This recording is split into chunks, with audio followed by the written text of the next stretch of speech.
Umusad ang sasakyan. Tinahak ang tiyak na daan patungo sa safe house na kaming dalawa lang ni Alondra ang nakakaalam. Agad na bumaba ako ng sasakyan nang makarating doon. Itinutok ko agad ang baril ko kay Clemera na siyang pinababa ko muna. Habang si Alondra ay si Randall Sin ang inasikaso. Pinapasok namin ang dalawa sa bahay. Nakataas ang dalawang kamay ng mga ito. Hindi naman namin nakikitang takot sila. Pinapasok namin sa isang silid ang mga ito. Nakatutok pa rin ang mga baril sa mga ito. Randall, kadenahan mo siya. Utos ko kay Randall. Itinuro ko ang kadena na nakapermanente ang dulo sa dingding. Gawin mo na lang, Randall. Utos ni Clemera sa lalaki. Pinanood namin ang dalawa. Nang matiyak na sinunod naman ng maayos ni Randall ang pagkadena sa paa ni Clemera, ay inutusan ko naman siyang gawin iyon sa sarili niya. Saka kami humakbang ni Alondra palabas at isinara ang pinto. Narinig ko ang galit na tinig ni Randall pero kalmado lang kami. Tsak ding walang makakarinig kahit magdamag pa silang sumigaw na sumigaw. Binuksan ko ang takip na nagkukubli sa ilang buttons na kumokontrol sa silida. Unang namatay ang ilaw dahil sa ginawa kong pagpindot. Sunod kong pinindot ang button kung saan maglalabas ng puting usok para patulugin ang mga tao sa loob. May monitor din iyon kung saan nakikita namin ang bawat pangyayari sa loob ng silida. Nang mawala ng malay ang dalawa, sunod na pinindot ko ang scanner para makita kung may mga gamit ang mga ito na pwede nilang magamit sa pagtakas. Hubaran mo silang dalawa. Tanggalin mo rin ang hikaw ni Clemera at i-dispose ang lahat ng iyon. Utos ko kay Alondra. Tinapos ko ng ginagawa ko roon, saka ko ibinalik sa pagkakatakip iyon. Pwede nang pumasok si Alondra sa silid kaya naman yun agad ang ginawa nito. Hinintay ko itong matapos sa ginagawa. Lahat ng pwedeng magamit ng dalawa itinanggal sa kanila. Saka ako kumuha ng sapin sa kabilang silid at yun lang ang tanging iniwan sa dalawa. Kung lamigin sila pwede naman sila magpainit. Nakabungisnis na ani ni Alondra. Nailing na lang din ako saka kami sabay na lumabas. Ako ay nagsarado ng pinto saka sumunod kay Alondra patungo sa sala ng bahay. Inisa-isa namin tingnan ang mga gamit nila Clemera. Ang cellphone nito ang una kong pinagkaabalahan. Wala ibang contact na nakasave doon kundi kay Randall lang. Ganon din naman ang cellphone ni Clemera. Si Alondra ang nagbukas ng mga cellphone dahil may mga password ang mga ito. Abogado ni Randall si Mr. Gibson. Ipinakita ko ang nakasave na pangalan. Mukhang binabalak nila na i-transfer ang ibang properties ni Miss Grace kay Randall. Komento ni Alondra. Hindi na mapupunta sa mga kamay nila ang properties na iyan. Tawagan mo ilang girls na available para magbantay rito. Sige, alam kong mas makakagalaw ka kung nasa syudad ka. Dadalhin ko ito mga cellphone. Ako nang bahala dito. Paalam ko kay Alondra. Tumango ito saka sumanya sa akin na pwede na akong umalis. Agad naman ako umalis. Sa totoo lang, mas veteran na sa mga ganitong trabaho ang grupo nila Lady A. Nakilala ko na ang ilan sa kanila, pero hindi naman kami naging magkatunggali. Kakailanganin ko ang tulong nila para matapos ko na ito. Ayoko na ng mga death threat. Gusto kong mabuhay na tahimik na lang kasama ang mga anak ko. Sa mga oras na ito, hindi pa ito ang panahon. Pero ito naman ang oras para ilagay ko sa ayos ang lahat. Delikado pero buo ang loob ko. Kuya, mahinang tawag ko sa aking kapatid. Tumawag ako rito para kumustahin si Rafael. Nanatili ito sa kondo ng lalaki kaya naman dito ako dumiretso. Bagi akong tinapik ang braso ng kapatid ko na nakatulog na sa couch. Mabuti na lang talaga, okay kay Kaya na ganitong oras na ay wala pa si kuya. Saan ka galing? Tanong nito sa akin. Sumenyas ako rito na sa balkonin lang muna kami. Kumilos naman agad ito at sumunod sa akin. Hindi ko sinagot ang tanong nito sa akin. Ang weird naman kung sasabihin ko dito na galing ako sa labas ng metro at nangidnap kami na Alondra at kasalukuyan naming itinago sa isang safe house ang mga bihag namin. Baka mawindang ang kapatid ko. Kuya, may contacts ka ba kay Lady A? Tanong ko dito. Kumikilos ka na naman ba mag-isa? Angat ang kilay na tanong ng kapatid ko. Sorry, tipid na ani ko rito. Of course, may contact ako kay Lady A. Nasa bulwarta din naman natin siya. Ha? Takang ani ko rito. Isa siya sa member ng grupo ko sa Business World, Ashley. Palagi din siya nasa board meeting ng company ko. Really? Hindi naman kasi ako uma-attend ng meeting ng board. Para lang akong normal na employee kung umasta sa company nila daddy. Kilala mo siya? Sagot nito. Kailangan ko ng tulong niya, kuya. Pinaplano ng anak ni Miss Grace Nakunin ang natitirang yaman ng kanyang ina. Kailangan mapigil natin sila. Seryosong ani ko rito. Hawak mo ba si Randallson? Malaki ang matang napatingin ako sa kapatid ko. Paano? Yung best friend mo nagsabi sa akin, si Kaya. Sinabi ni Kaya sa'yo? Nakasimangot na ani ko. Of course, she's my wife. I'm your brother. Sa akin pa ba naman kayo magsasekreto? Wala na akong masabi. Nasaan siya? Nasa isa sa mga safe house ko. Hawak ko siya kasamang isa sa mga loyal na tauhan ni Miss Grace. Aatakihin ka nila kahit patahimik ka lang. Why not magpakilala ka na sa media? Tanong ni Kuya sa akin. Tiyak na ang ilang tapat pantauhan ni Miss Grace ay matatakot oras na lumabas na ako sa lungga ko. Pwede ko rin piliin ang option na iyon. Pwede kong pag-isipan, pero ang ibig sabihin lang noon ay mapapatagal na malayo ako sa mga anak ko. Dahil dalawa lang ang possible na mangyari, maging all out ang war na ito o mas piliin ng mga kalaban na tumigil na sa panggugulo sa akin. Pag-iisipan ko, Kuya. Isaset kang schedule ninyong dalawa ni Lady A para makapag-usap kayo. Nagpasalamat ako rito. Uuwi na ako. Baka kahit pa pumayag si Kaya na magstay ako dito ay may lihim pa rin sama iyon na loob. Baka mapalayas na naman ako at sa ibang kwarto matulog. Napakamot pa ito sa ulo niya. Napabungis-ngis akong tumango rito. Ingat, Kuya. Tinulungan muna ako nitong ilipat si Rafael sa silid bago siya umalis. Nang matiyak na nakaalis na ito, ay saka ko tinungo ang kwarto ni Rafael.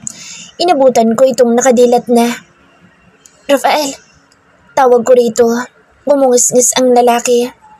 Nananaginip ako. Niyayaya mo ako mag-loving-loving.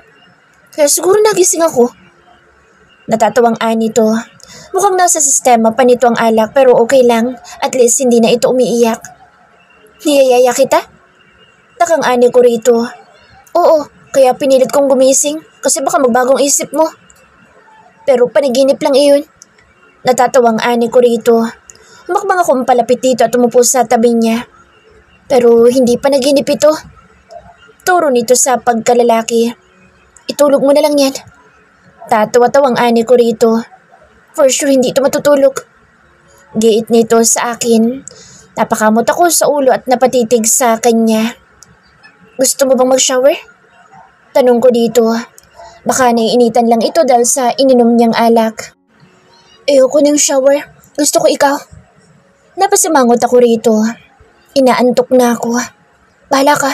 Basta ako matutulog na muna. Sumampa ako sa kama ko at humiga na. Ayoko munang pansin nito dahil lasing ito.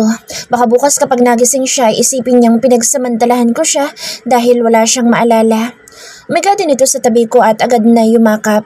Pero nakadikit ang pagkalalaki sa pangupo ko, saka iyon marahang ibinubunggo roon. Gago talaga. Nakasimangot na pinagmamasdan ko si Rafael. Nauna itong nagising at ngayon ngay ginising ako nito na waring takang-taka. Nakaipit pa sa kilikili nito ang kumot na akala mo'y pinagsamantalahan siya sa paraan pa lang ng pagkakatitig niya sa akin.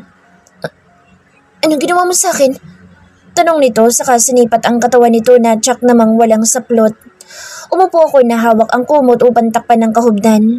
Medyo masakit ang katawan ko dahil hindi naman ako nakatanggi rito dahil masyado itong malandi.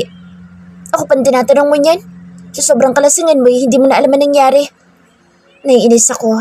Expected ko na naman na posible nga na hindi niya maalala ang nangyari kagabi.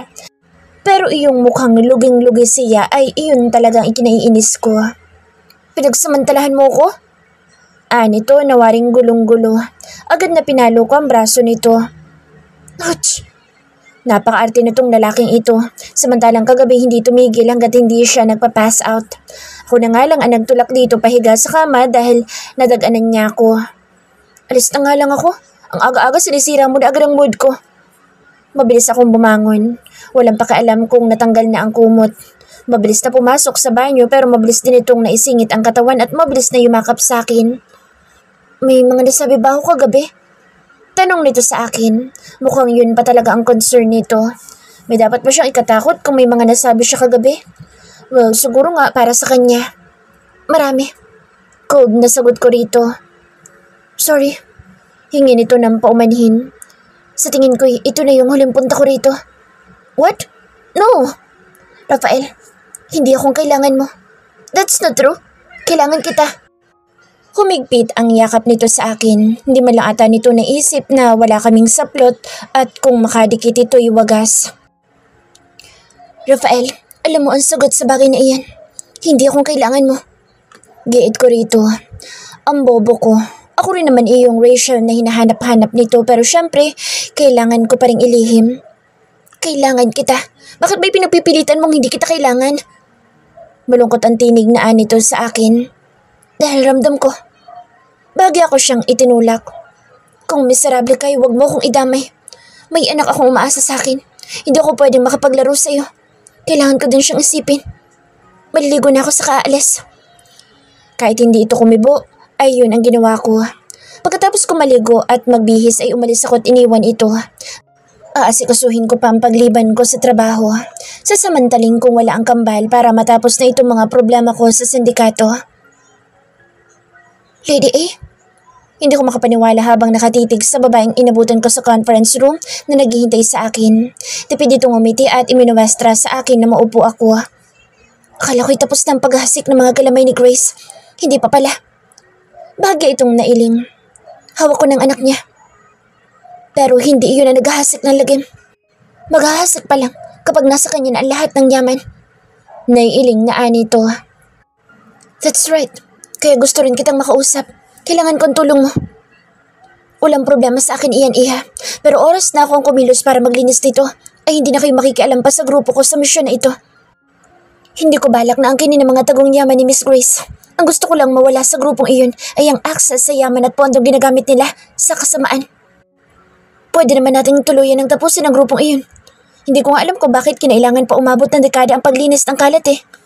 Bakit hindi ka agad bumalik, Iha? Anito sa akin.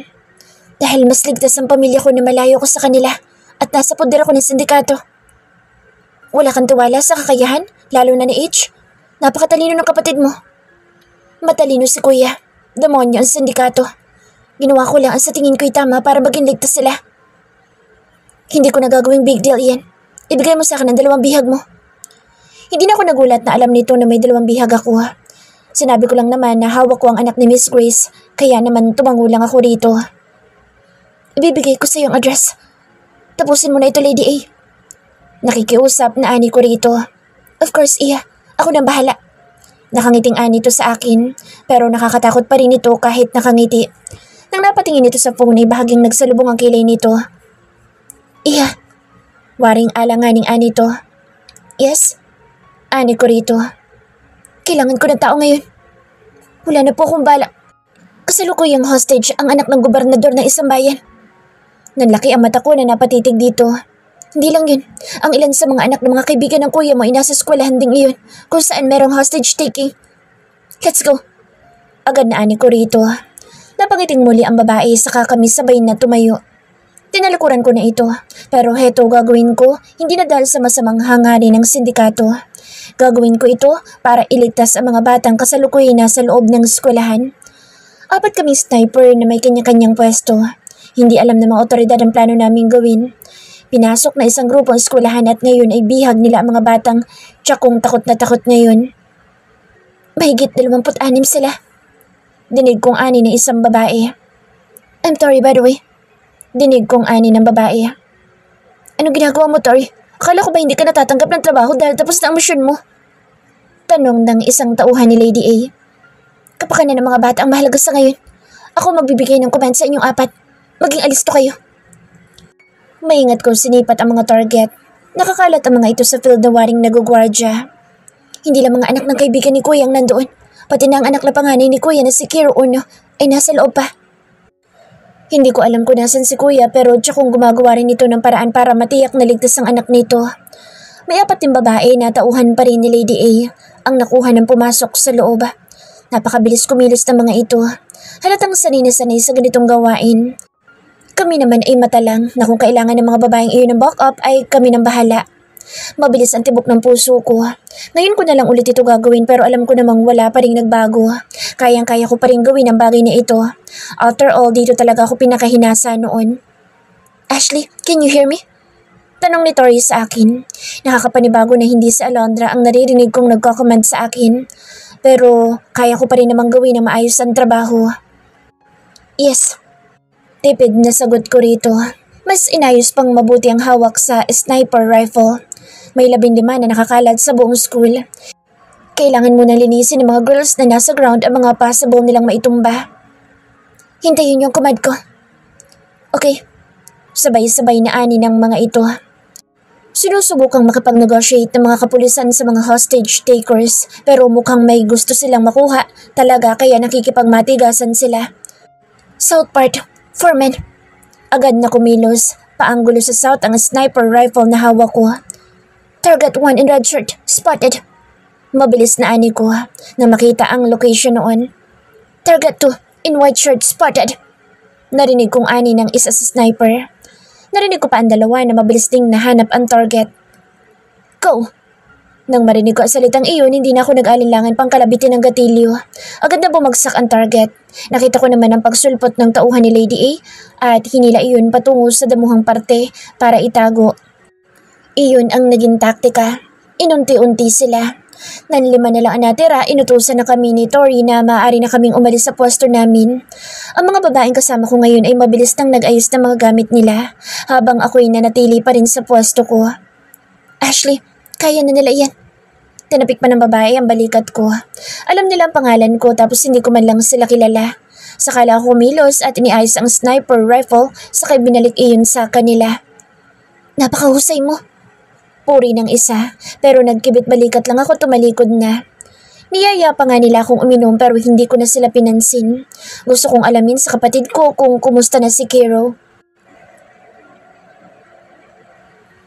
Boss H, matagal pa ba? Stress na tanong ni Shade Santibanez habang sabu-sabunot nito ang buhok. Halata sa mukha na magkakaibigan ng labis na pag-aalala. Tinapi ko ang balikat ni Kuya H, saka si Kea na kalmado lang naman ang mukha. Bahagya pa itong tumingin sa akin kaya sinanyasan ko siya. May balita ba? Tanong ni Kea.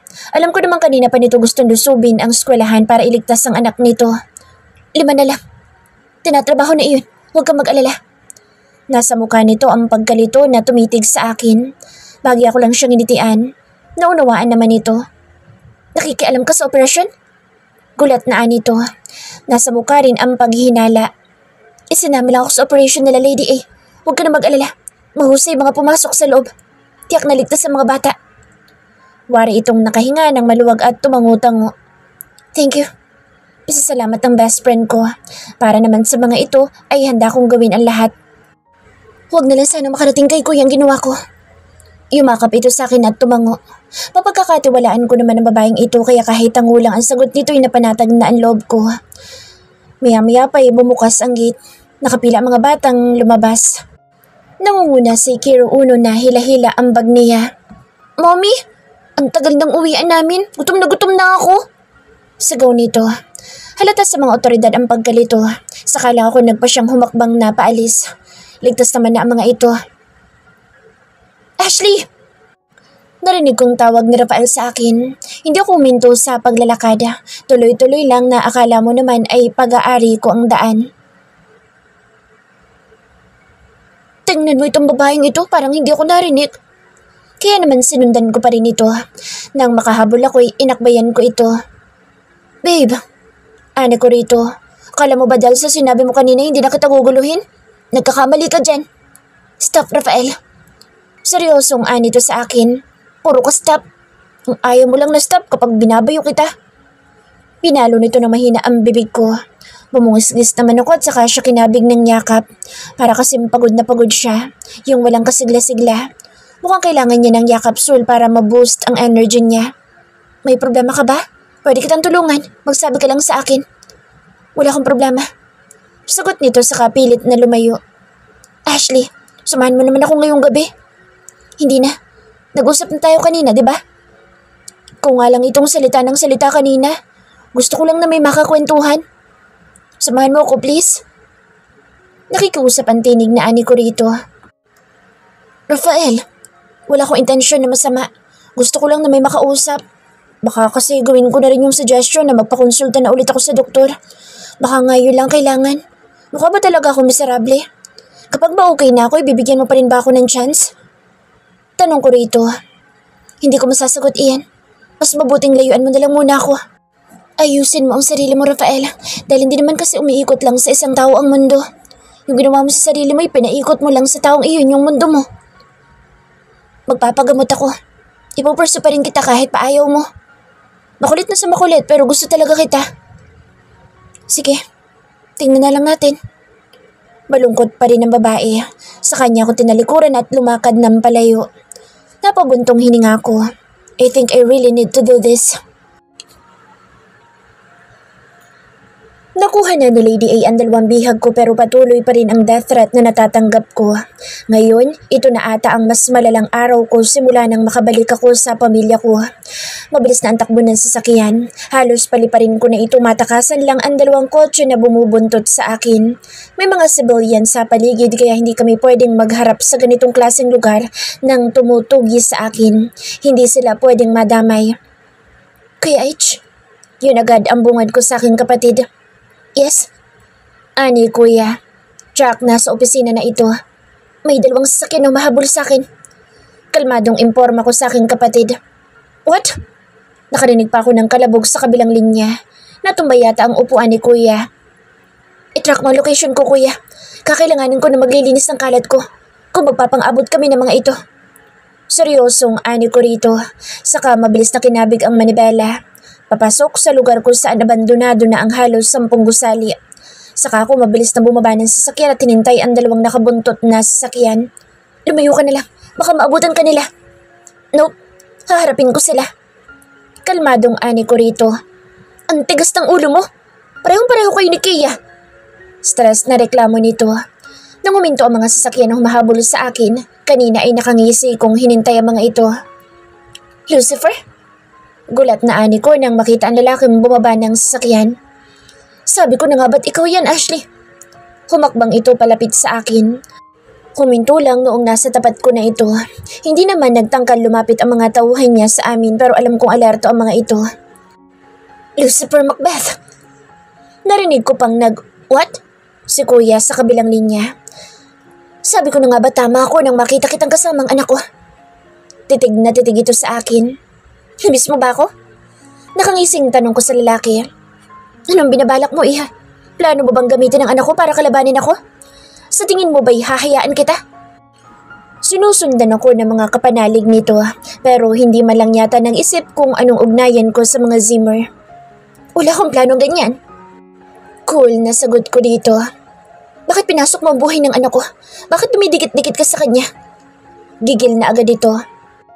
Protective lang ba ito? O takot itong malaman ng mga anak dito kung gaano siya karuming maglaro? Nagkataon lang? Chill na ani ko. Kalmado lang ako kahit pa itinutok nito ang hawak na baril sa akin. Bumalik ka na sa pinanggalingan mo. Hindi ka rin naman magtatagumpay sa binabalak mo.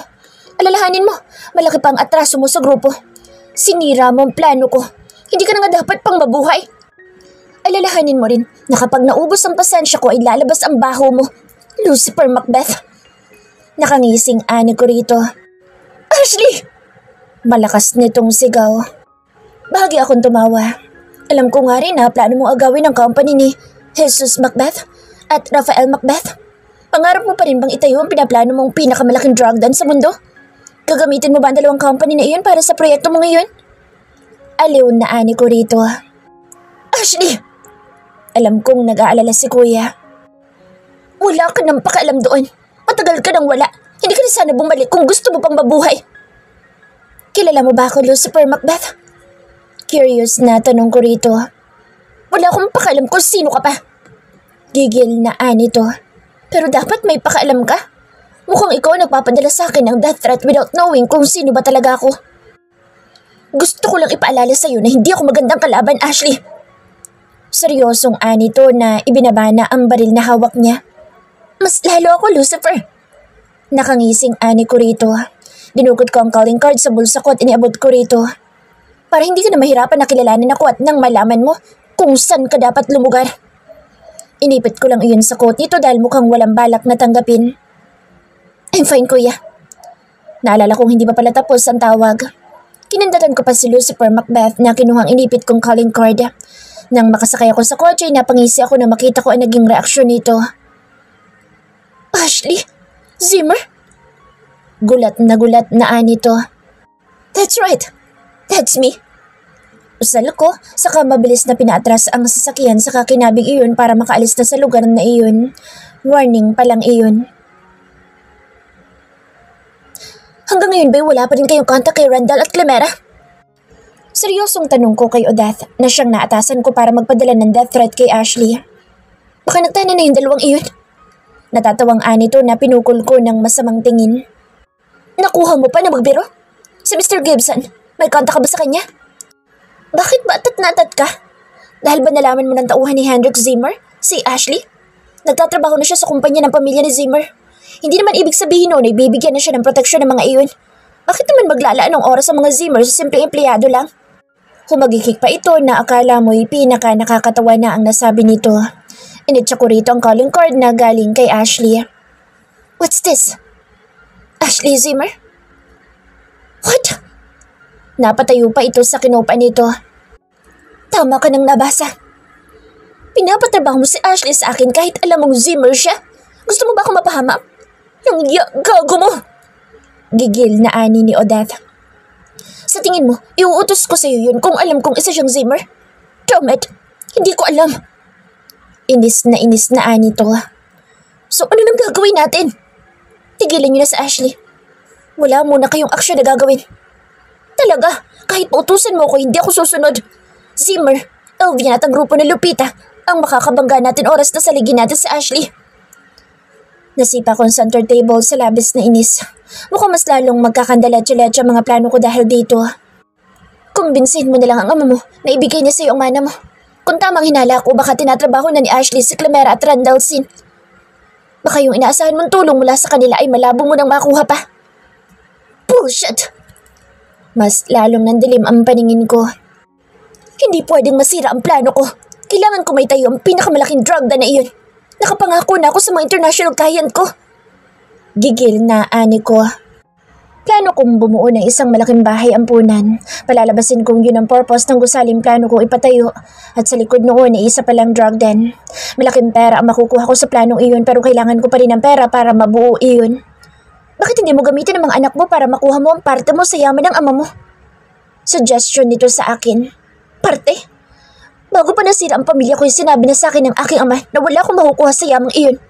Nakalaan na mga iyon sa mga anak ko. Kaya nga gamitin mo. Kidnapin natin. Pagkaperahan natin. Hindi naman natin sila sasaktan kaya wala kang dapat ay pag-alala. Nakangising ani ito. Sa pagkakangisi nito'y mababakas muna nagsisimula na itong bumuo ng plano kahit pa nagbibigay pa lang ito ng suggestions. Tiyak na hindi ka nila makukuhang ipakulong oras na sumabit ang plano. After all, pamilya ka pa rin nila. No. Kung hindi mo kaya, itigil mo na ang pangarap mong iyan. Kaya masasabi ko talagang wala ka sa kalingkingan ni Miss Grace. Mas tuso si Miss Grace. Mas may utak at hindi basta-basta nagpapatalo. Ang hina mo, Lucifer. Naiiling na anito saka siya lumayas sa harapan ko. Nagdagdag na ng security ang kapatid ko sa mga apo mo. Inilapag ko ang mga profile ng mga bagong tauhan na tahimik lang na nakabuntot sa dalawang apo nito. Thank you, Iha. Sagot ng matanda na agad na dinampot ang inilapag ko. Kumusta si Rafael? Curious na tanong ko rito. 2 linggo nang mahigit simula nung huli kaming mag-usap. Abala sa trabaho. Yun namang apo kong yun ay masyadong workaholic. Manang-mana sa akin. Kaya hindi na ako nagulat noong mas nalampasan pa ng company niya ang company ko. Hindi ko nga akalain na ang furniture business niya na iyon ay sisikat at magbibigay sa kanya ng limpak-limpak na salapi. Naiiling na anito. May balita ka ba kung nagpapasuri na siya sa doktor? Tanong ko rito. Concern lang naman ako. Gusto ko malaman kung tinotoo ba nito ang napag-usapan namin dalawa. Hindi ko naman tinatawagan ng mga bantay nito sa ganoong bagay. Security lang ang purpose nila kaya ko sila itinalaga kay Rafael. Wala naman siyang nababanggit. Nagtanong na rin ako sa mga tauhan ko kaso wala din silang naisagot sa akin. Tumango naman ako rito. By the way, may gusto akong property na bilhin. Matutulungan mo ba ako makuha iyon? Casual lang na tanong ko rito. Oo naman. Saan ba? Agad kong inilabas ang folder na naglalaman ng detalye ang kailangan nito. Kailangan ko maunahan si Lucifer Macbeth sa mga plano niya. Hindi niya ako maiisahan kung sa tingin niya ay isa lang naman akong mahinang na isabit sa pamilya Zimmer. Iha, sa akin ang property na ito. Napasimangot pa ang matanda. Of course, alam ko iyon. Ang malaking ektarya ng lupain ay pag-aari ng matanda. Kahit nga pag-aari ito ng matanda ay kasama pa rin sa plano ni Lucifer na gamitin para sa malaking foundation na plano nitong itayo roon. Walang permiso pero buo na ang plano ng mga ito. Salamat na lang talaga at mahusay si Kea na kumalap din ng impormasyon. Masyadong pinapadali nito ang trabaho ko. Ibenta mo sa akin. Parang the way you said that, wala na akong choice kundi ibenta. Nakasimangot pa ring anito. That's right. Hindi kita binibigyan ng other options.